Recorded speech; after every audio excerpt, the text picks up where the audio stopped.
첫 번째로 제가 이제 생각할 거는 이제 우주의 기원이죠. 우주는 어떻게 생겼냐. 우리가 이제 현재는 이제 빅뱅 이론이 우주가 생성된 이론의 정설로 거의 받아들이고 있는데요. 불과 한 80년 전만 하더라도 정상 우주론 이것이 이제 주류였어요. 우주는 변함없이 영원 전부터 영원까지 그냥 변하는 게 아니야. 이게 이제 프레드 호일의 정상 우주론이거든요.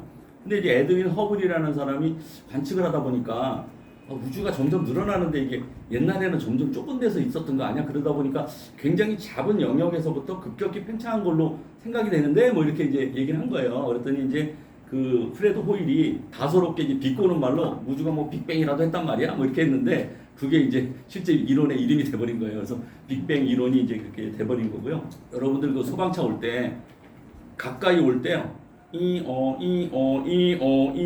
하시다가 멀리 갈 때는 줄어드는 거 봤죠? 그게 이제 뭐냐면 도플러 효과예요.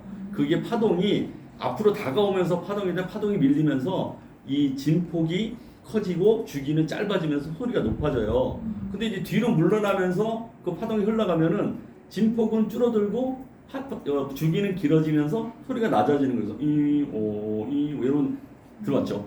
근데 이게 소리만 그런 게 아니라 빛도 파동이거든요. 빛도 가까이 다가오는 빛은 약간 푸른 빛을 띠고 점점 멀어지는 빛은 약간 붉은 빛을 띄어요. 그래서 영어로는 이제 레드 시프트라고 그러고 적색 편의 현상 이렇게 그렇게 얘기를 하거든요. 적색 편의.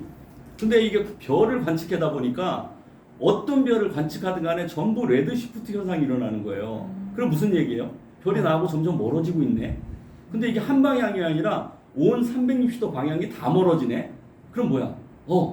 우주가 팽창하고 있네. 이제 그렇게 된 거예요. 근데 이제 과학기술이 발달하고 슈퍼컴퓨터 도입되다 보니까 그걸 정확히 계산해 보니까 옛날에 이게 점점 거꾸로 계산해 보니까 점점 좁아지면서 옛날에는 굉장히 작은 점에서 한 번에 시작했구나, 팽창했구나, 급팽창했구나. 그게 인플레이션이라고 그러거든요. 그래서 이제 적색 편의 현상을 보면서 우주가 한 점에서부터 출발했구나 하는 것이 거의 이제 계산으로는 정확히 맞았는데 이제 거의 정설로 다가왔는데 그러면서 여러 가지 상상을 한 거예요. 우주가 맨 처음에 에너지라 이렇게 똥똥 뭉쳐있으면 어마어마하게 큰 에너지고 이게 처음에 폭발할 때는 엄청난 열이 있었을 거다.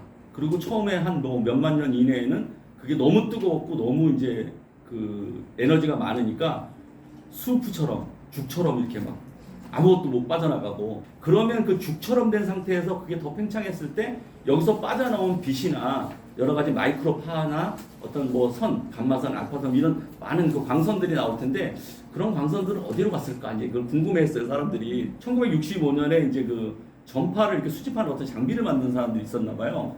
근데 이제 만들었는데 자기네가 받지 않아야 되는 잡음이 계속 많이 나오거든. 그래서 이거 전파 그 수신 장치를 잘못 만들었나, 노이즈가 꼈나, 청소를 하고 뭐 깨끗이 하고 뭐 여러 번 했는데 계속 그 신호가 잡히는 거예요.